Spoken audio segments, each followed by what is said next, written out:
नमस्ते भैया बहनों, मैं शशिबाला राठौर कक्षा पंचम में आपका स्वागत है।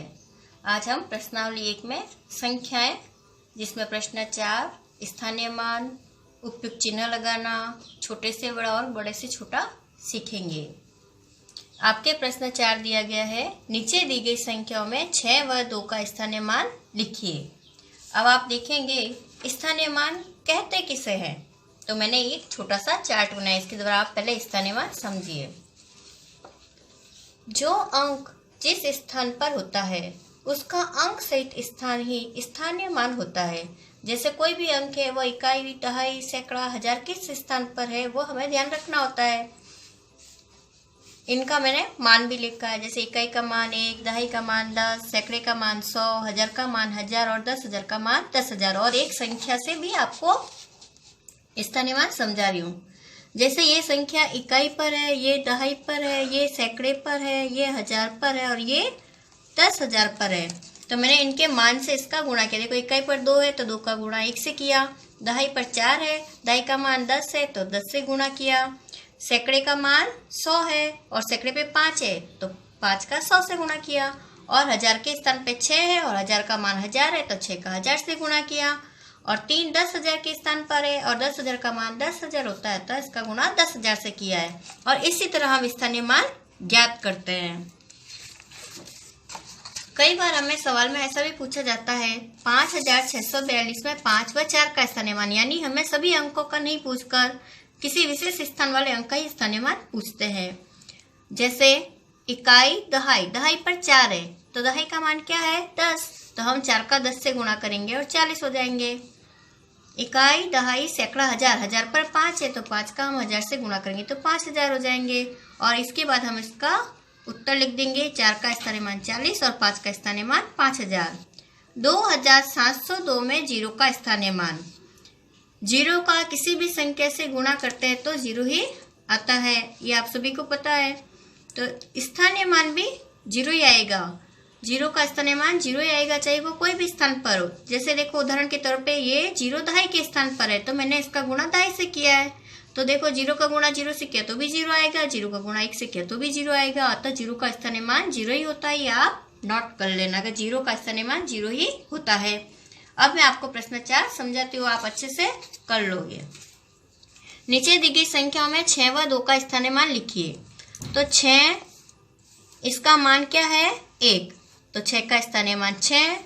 इकाई दहाई सैकड़ा हजार 10,000, 2 कहाँ है 10,000 के स्थान पे, तो आप 2 का गुणा 10,000 से करेंगे, अतः ये हो जाएंगे 20,000।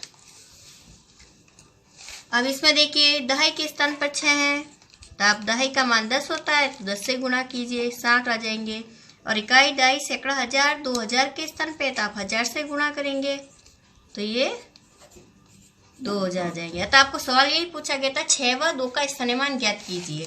तो हमें जितने भी प्रश्न में 6 व 2 दिए हैं उसी का स्थानीय मान ज्ञात करना है, इसके अलावा किसी अंक का स्थानीय मान ज्ञात नहीं किया है। यहाँ देखो मैंने 6 का स्थानीय मान, 2 का स्थानीय मान और 6 का स्थानीय मान ही ज्ञात किया है, और ये भी इसी तरह ज्ञात किए हैं।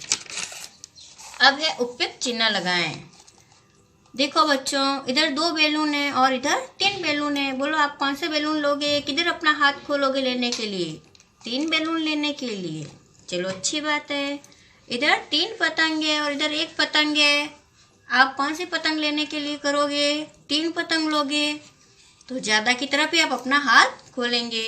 अब इधर भी 2 कप है, इधर भी 2 कप है, बोलो आप कौन से कप लोगे, दोनों बराबर है तो आप किसी भी तरफ से ले सकते हैं। तो इसी तरह हम संख्याओं में भी उपयुक्त चिन्ह लगाएंगे।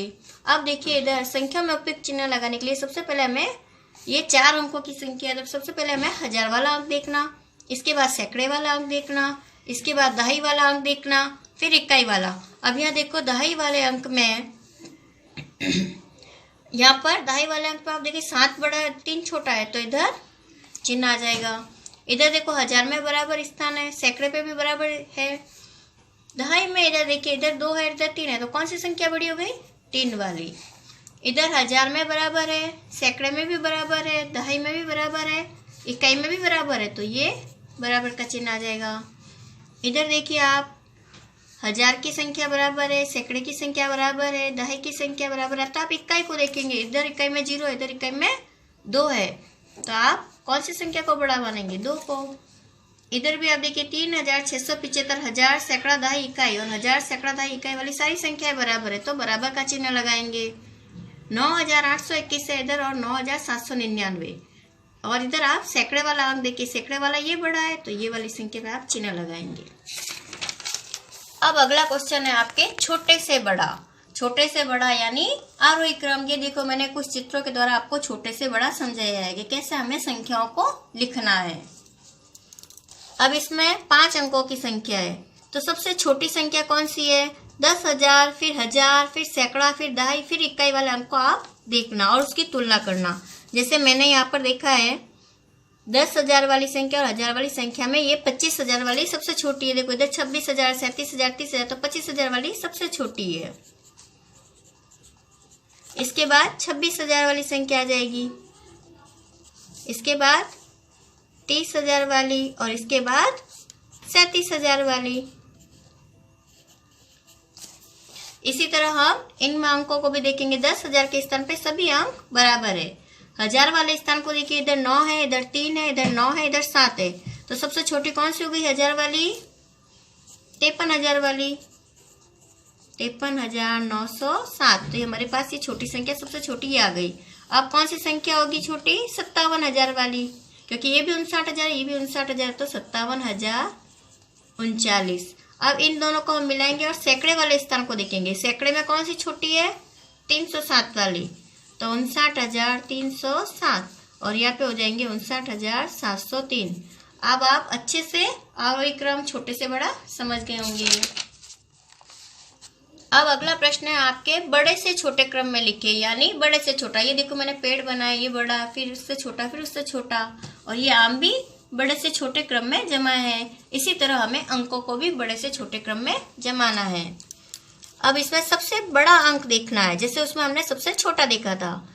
सबसे पहले 10,000, 1000 वाली संख्या में देखेंगे हम, ये 50,000 सबसे बड़े हैं या 51,000 बड़े हैं, 42, 34, 41 छोटे हैं। तो सबसे पहले हम इन दोनों की तुलना कर लेते हैं। 51,000 वाले सबसे बड़े हैं, 51,425। इसके बाद 50,925। अब इन दोनों संख्याओं में तुलना हो गई है और इनका काम भी हो गया। अब कौन सी? 42,000 और 41, इसमें से कौन सी बड़ी है? 42,000 वाली, और इसके बाद 41,000 वाली, और इसके बाद ये एक ही संख्या रही है हमारे, तो ये आराम से हो जाएगा। इसी तरह हमें दो संख्याओं की पहले तुलना करनी है। जैसे देखो ये 81,000 है, 85, 86, 82,000, 81,000 है, तो सबसे बड़ी कौन सी संख्या है? 86,000 वाली। इसके बाद 85,000 वाली, इसके बाद 82,000 वाली। अब ये दोनों 81,000 वाली संख्या है, तो आप इसमें सैकड़े का अंक का मिलान करके तुलना करेंगे। यहाँ 3 है और यहाँ 1 है, तो कौन सी संख्या बड़ी हो गई? 81,316, और इधर हो जाएगी 81,154। अतः आप आज स्थानीय मान, आरोही क्रम, अवरोही क्रम और उपयुक्त चिन्ह लगाना सीख गए हैं। और ये प्रश्न मैंने आपको 4, जैसे मैंने 4 प्रश्न समझे हैं वैसे ही 4 का एक एक उदाहरण आपको करने के लिए दिया है, जो आपको घर पर हल करना है। धन्यवाद।